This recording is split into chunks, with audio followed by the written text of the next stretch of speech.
мэдсэн үү? Хэдүүлээ өнөөдөр мэргэжлийн хоол зүйч холонготой хоолны соёл болон цайны соёл хэрхэн уялдаж байгаа те. Цайны Монгол соёл гэж юу болохоор ярилцаар ирсэн байна. За та нэг өөрөө танилцуулаач. Намайг Холонгаа гэдэг хоол зүйч мэргэжилтэй салбартаа бол 10 гаруй жил ажиллаж байна. За спорт, эмнэлэг, эмчилгээ тэгээ мөн хүүхдийн яг ийм хоолтын талаар мэргэжиж ажиллаж байгаа. Тэгээд ийм хүн байна. Зарим улсад болохоор цайны соёлыг илүү десерттэй хамт хэрэглэдэг. Зарим улс илүү хоолны яраас хоол шингээх маягаар шилдэг. Ялангуяа Европод десерттэй хамт цайг нэлээд их уугаас урсан ял кофетэйгээ адилхан.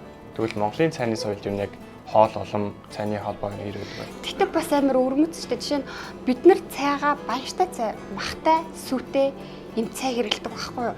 Гэтэл одоо жишээ нь барууны одоо энэ Европын шинжилгээ ухаанаар бол сүү болон мах нэгэн доор идэх боломжгүй.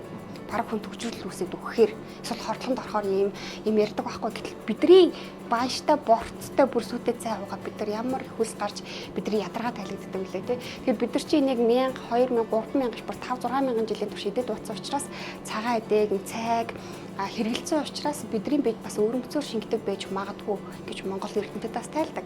Тэгэхээр одоо жишээ нь Европын соёл, Хятадын соёл, Монголын соёл гэдэг бол маш хондоо. Тэгээд Монгол хүний бие махбод бас энэ идэж уусан нөө цаг уурын онцлогтойгоо холбоотой идэж уугаад датцсан юм бас байна. Тэгэхээр бас бид нар бол сүг, махтай, нэмхэн цайтай хамт хэрэглээд байгаа шүү дээ. Гэтэл одоо чи бодолтой хинж баяжтай цай уугаад Монгол гүйлгдэг байхгүй юу? Гүйлгдгүү, дотор муухаардгүү, бүрэтгээ хордлого авбуу тий. Гэтэл Европод ирээд хэрэг идэх юм бол шууд хордлогонд ордог.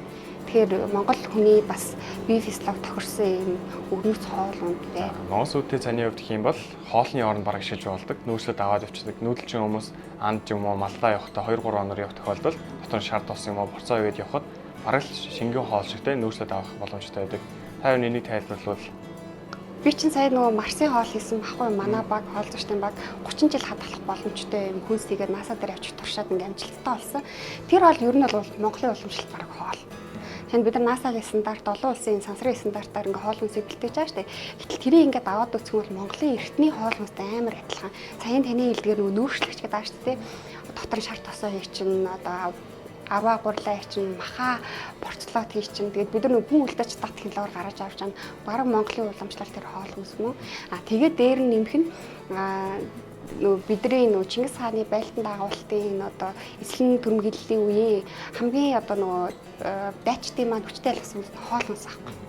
Хоол хүнс нь авч явахад маш авсаархан хөнгөн тэгээд одоо хизээч хэрэглэх юм боломжтой байсан учраас бас хүнс нь ийм авч явахад хөнгөн байсан учраас бас ялахад бас төхөн болсон бас нэг нууцна гэж үздэг юм байлаа. Тэгэхээр монголчуудын яг энэ өдөө будааны соёл одоо аюу өрмөц тэгээд бас эргээ харахаар бид нэг аюу хоцрогдсон хуучирсан юм шиг боловч сансрын технологи ингээд судлаад үзэх юм бол бас л манаа нэг уламжлалт арга барилаас явж байгаа байхгүй. Тэгэхээр монголчуудын энэ нүүдлийн соёл ахуй бас аюу дэлхий сурах юм ихтэй манай аюух нав хав хадгалтай юм шиг надад тийм санагдсан. Үнэхээр гоё мэдээлэл өгсөн тэнд бас маш их баярлалаа.